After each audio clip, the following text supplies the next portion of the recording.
Un jeune plongeur, Chris Lemons, annonce à sa fiancée, Morag, qu'il est attendu demain sur un bateau et sera absent pendant un mois entier. Très inquiète pour lui, elle est réconfortée par un baiser de Chris. Chris arrive au port d'Aberdeen, où il est accueilli par Duncan Alcock, un chef expérimenté de l'équipe de plongeurs en eau profonde. Duncan lui apprend qu'ils ont un nouveau capitaine à bord. Chris espère que ce dernier ne supprimera pas leur congé de Noël. Dans le vestiaire, un membre de l'équipage informe Chris qu'un plongeur légendaire, surnommé Vulcan, est à bord, et que travailler avec lui sera amusant. Le superviseur des plongées, Craig, explique aux plongeurs qu'ils passeront 28 jours dans des caissons de décompression tout en effectuant des plongées. Leur mission consiste à remplacer un gazoduc au fond de la mer du Nord. Les plongeurs sont répartis en 3 équipes de 3 personnes. Chris est affecté à l'équipe de Duncan et de David Yuasa, surnommé Vulcan. Chris salue David, mais ce dernier n'est pas d'humeur à discuter. Duncan précise à Dave qu'il a été le mentor de Chris lors de ses 5 premières plongées, ajoutant que, comme tous le savent, il est un mentor remarquable. Dans le caisson de décompression, Chris regarde une photo de Morag. Dave lui conseille d'oublier tout ce qu'il a laissé à terre pour éviter toute distraction. Leur capsule est scellée, et un mélange d'oxygène et d'hélium est injecté afin que les plongeurs s'habituent progressivement à la pression au fond de la mer. Le bateau prend la mer et se dirige vers sa destination. En chemin, Craig contacte les plongeurs par radio et plaisante, rappelant avec un sourire que s'ils quittent les caissons avant la décompression, leurs organes internes exploseraient. Au dîner, Duncan annonce à l'équipe qu'il est contraint à la retraite après cette plongée, ce qui le rend visiblement triste. Avant de se coucher, Chris sourit en regardant un message vidéo envoyé par Morag. Lorsque le bateau atteint le site de plongée, une tempête éclate. Le capitaine exprime des doutes, mais Craig souligne que le danger est courant en mer du Nord, où les tempêtes sont fréquentes. L'équipage active le système de positionnement dynamique pour maintenir le bateau en place malgré les vagues, grâce à un pilotage automatique. Les plongeurs sont informés que tout est prêt pour la plongée. Ils prennent leur équipement et se rendent dans la cloche de plongée. La cloche est immergée à une profondeur de 90 mètres. Le capitaine et Craig surveillent l'opération via la caméra d'un drone sous-marin. Dave et Chris enfilent des combinaisons de plongée reliées à des tuyaux fournissant un mélange d'oxygène et d'hélium pour respirer en profondeur. David plonge en premier, suivi de Chris, tandis que Duncan reste dans la cloche. Chris atteint le fond marin, mais la visibilité est presque nulle, et il ne voit pas Dave. Il demande des indications à Duncan, qui répond avec un léger retard, ce qui rend Chris nerveux. Soudain, Dave apparaît et le guide. Le bateau envoie un câble d'alimentation que les plongeurs connectent au système de pompage de gaz. Chris se faufile entre les tuyaux pour vérifier les capteurs au cœur du système. Brusquement, le système de positionnement dynamique tombe en panne, coupant l'alimentation. Le bateau perd le contrôle et dérive. Dave, remarquant le problème, ordonne à Chris de sortir immédiatement. Les plongeurs grimpent sur la plateforme, mais dans la précipitation, Chris ne voit pas que son tuyau s'est coincé dans les tuyaux.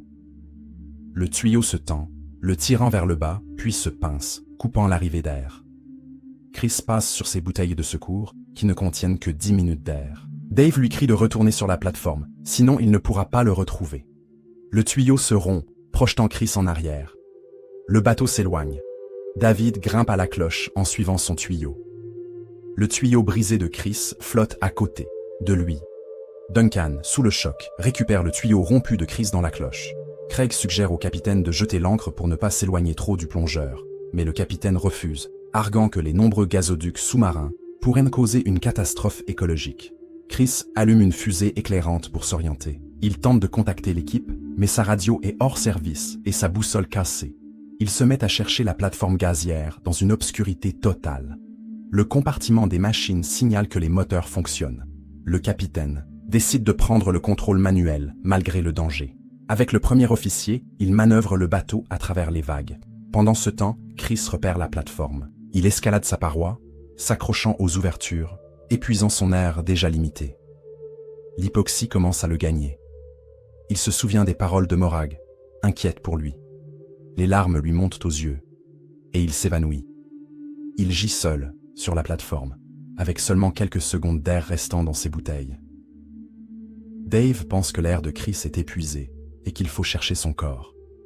Duncan s'y oppose fermement. La connexion avec le drone sous-marin est rétablie, et Craig ordonne à l'opérateur de localiser Chris. Il le trouve, ses membres secoués de convulsions. Il est encore en vie, mais ne respire plus. Cela fait 7 minutes qu'il est sans oxygène. L'opérateur du positionnement dynamique se rend dans la salle des serveurs et informe le capitaine qu'il peut rétablir le système en reconnectant manuellement les câbles. Le capitaine donne son accord. Craig propose d'utiliser le drone pour récupérer Chris et prend lui-même les commandes, assumant la responsabilité. Après plusieurs tentatives, il parvient à accrocher le mousqueton de Chris. Le sauvetage semble proche, mais Chris, avant de perdre connaissance, avait fixé son mousqueton à la plateforme pour ne pas être emporté. Le drone ne peut pas le soulever. Cela fait maintenant 16 minutes sans oxygène. Duncan se remémore sa rencontre avec Chris lors d'une mission pour retrouver un bateau de pêche naufragé. Il n'avait pas retrouvé le dernier corps, probablement emporté par le courant. Les recherches avaient été arrêtées car trop coûteuses, et la veuve n'avait reçu qu'une boîte à chaussures avec les affaires du disparu. Bouleversé, Duncan refuse de laisser Morag avec une boîte contenant les affaires de Chris. Dave lui assure qu'ils le trouveront. L'opérateur du positionnement dynamique reconnecte les câbles un par un, redémarrant le système. Le pilote automatique est activé, et le bateau retourne au site de plongée. Craig informe Duncan que Chris est sur la plateforme. Le bateau est stabilisé, et David plonge pour le récupérer. Il attache Chris à lui, et rampe vers la cloche, portant un poids de double.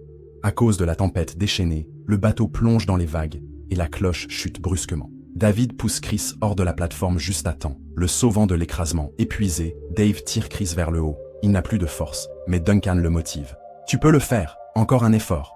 Par une incroyable force de volonté, Dave parvient à hisser Chris dans la cloche. Dans la cloche, Duncan commence la réanimation. Chris, pâle et bleu après 30 minutes sans oxygène, semble perdu. Mais un miracle se produit. Il respire. Il reste inconscient, son regard suggérant que son cerveau est altéré. Dave lui dit « Si tu m'entends, serre ma main. » Aucune réponse. Il le pleure. Puis, soudain, Chris parle. Duncan annonce à la passerelle que Chris est conscient et parle. L'équipage entier exulte et s'enlace. Craig félicite le San Ponchitum, capitaine, un héros pour avoir empêché la tempête d'emporter le bateau. Dans le caisson de décompression, Dave examine Chris et confirme que son pouls est normal. Chris regrette d'avoir inquiété Morag, lui ayant promis que tout irait bien. Il remercie Dave pour son sauvetage. Après 2 jours de décompression, Chris appelle Morag pour lui dire que la mission a été annulée et qu'il sera bientôt à la maison. De retour au port, Duncan et Chris se disent adieu. Duncan, resté dans le caisson, confie à Craig qu'il n'est pas encore prêt à partir. Chez lui, Morag accueille Chris avec une étreinte chaleureuse. Elle lui demande si tout va bien. Chris avoue qu'un accident s'est produit et qu'un plongeur est resté coincé au fond. Morag comprend immédiatement que c'était lui. Choquée, elle écoute Chris lui dire qu'il savait qu'il reviendrait vers elle. Ils se déclarent de leur amour et s'embrassent. Un texte à l'écran raconte les événements réels de 2012. Chris Lemons a survécu après 29 minutes sans oxygène, sans séquelles physiques ni mentales, probablement grâce à une combinaison unique de profondeur et de température. Les experts ne peuvent toujours pas expliquer ce miracle. Des images d'archives du mariage de Chris et Morag suivent. Chris plaisante en disant que quelqu'un n'est sûrement pas ravi. Il est l'une des 2 personnes à l'avoir embrassé, sur les lèvres. Dans la foule, Duncan rougit. 3 semaines après l'incident, Chris, Dave et Duncan retournent au fond de la mer du Nord pour achever leur mission. Écrivez dans les commentaires ce que vous avez pensé du film. Likez et abonnez-vous à la chaîne.